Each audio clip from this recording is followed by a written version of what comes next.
안녕하세요. 5월 9일 목요일 아침입니다. 말씀과 함께 새롭게 오는 소망의 아침을 시작하겠습니다. 데이비드 윌커스는 살든지 죽든지 자신이 주님의 것임을 믿는 사람은 결국에는 승리하게 되어 있다라고 이야기합니다. 히브리서 11장 17절로 31절까지 말씀을 본론으로 하여 하늘의 상을 바라보고 고난을 선택하는 믿음이라고 하는 주제로 함께 은혜를 나누기를 원합니다. 아브라함 인생의 절정이라 할 수 있는 모리아산에서의 이삭을 드리는 이야기가 오늘 본문에 언급되고 있습니다. 아브라함은 믿음으로 이삭을 드렸습니다. 이삭, 야곱, 요셉이 믿음으로 행했고 모세도 믿음으로 하나님 백성과 함께 고난을 받았습니다. 믿음으로 모세는 유월절 예식을 행하였고 이스라엘 백성과 함께 홍해를 육지같이 건넜습니다. 믿음으로 여리고성이 무너졌고 믿음으로 라합이 구원받았습니다. 가나안 입성을 위한 첫 관문인 여리고 성문은 고고학 사료에 따르면 성벽 두께가 약 2m, 높이가 약 10m 이상 되는 굳건한 문이라고 합니다. 여리고성은 전략으로 정복할 수 있는 성이 아닙니다. 하나님은 이스라엘 백성에게 6일 동안 매일 한 바퀴를 7일째에는 7바퀴를 돌라고 명하셨습니다. 믿음은 무모해 보이는 현실에서 전능하신 하나님을 경험하게 합니다. 기적의 주체가 하나님이시기에 그리스도인들에게 필요한 것은 순종과 믿음입니다. 히브리서 기자는 지상의 삶에 매여 있지 말고 그리스도의 부활 이야기에 동참하도록 권면합니다. 기자는 죽음에 대한 두려움을 2장 15절에서 이미 이야기한 바 있습니다. 믿음은 이 죽음의 문제에 대한 해답을 제공합니다. 믿음으로 살아가는 그리스도인들은 고난과 죽음에 대한 두려움을 이겨낼 힘을 얻습니다. 17절로 19절에서 모리아산 사건은 부활 이야기로 재해석됩니다. 아브라함은 약속하신 분을 믿고 자신의 신실성을 나타냈습니다. 이는 그가 부활 신앙을 가졌음을 나타냅니다. 11장에서 암시적으로 두 가지 이야기가 나뉘어집니다. 첫 번째 이야기는 에서, 애굽, 가나안과 같이 보이는 세상에 종속된 자 혹은 순종하지 않는 자들의 이야기입니다. 두 번째 이야기는 하나님 백성의 이야기입니다. 그들은 그리스도의 부활 이야기에 동참했습니다. 히브리서에서 하나님 백성에게 영원한 상속이 주어진다고 언급되는 것은 우연이 아닙니다.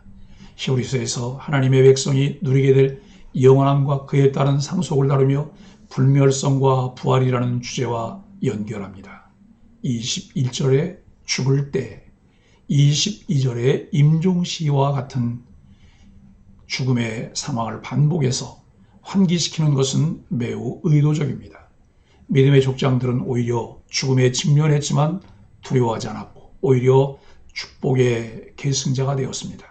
요셉은 자신의 뼈를 약속의 땅으로 가져가 묻으라고 유언함으로써 죽은 이후에라도 하나님 백성의 출애굽에 동참하고자 합니다.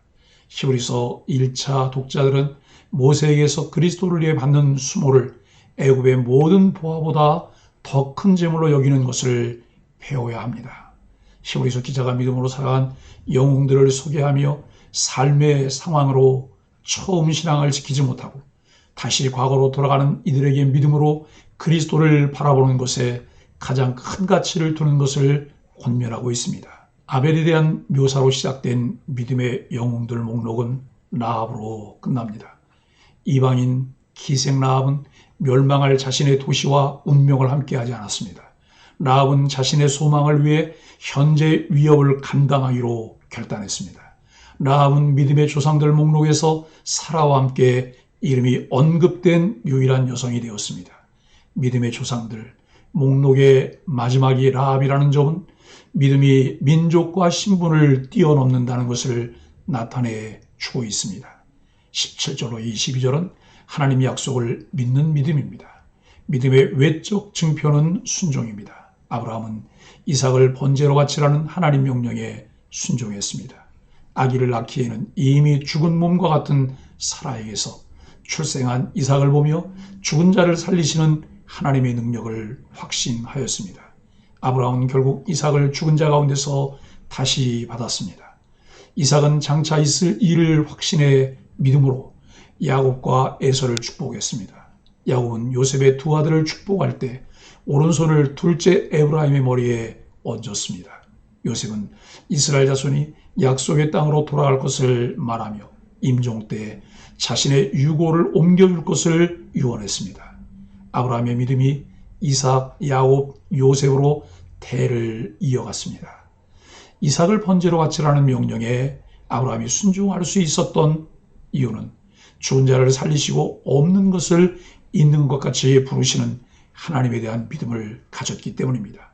하나님을 아는 바른 지식을 근거한 믿음은 우리에게 하나님의 능력을 확신하게 하고 더 넓은 안목으로 순종할 수 있는 삶을 제공해 줍니다. 23절로 31절은 상주심을 바라보는 믿음입니다.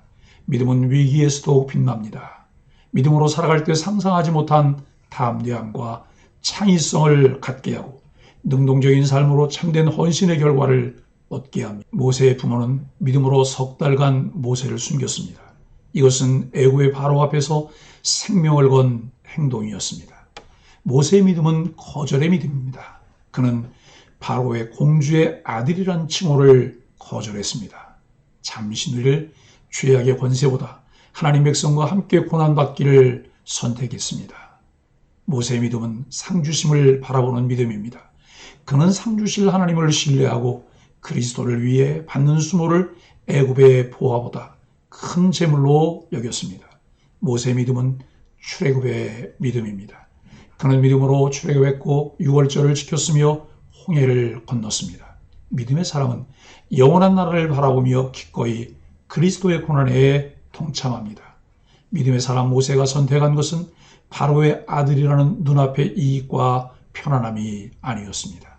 상주실 하나님을 신뢰하고 그리스도를 위해 받는 수모를 애굽의 보화보다 더 큰 가치로 여겼습니다.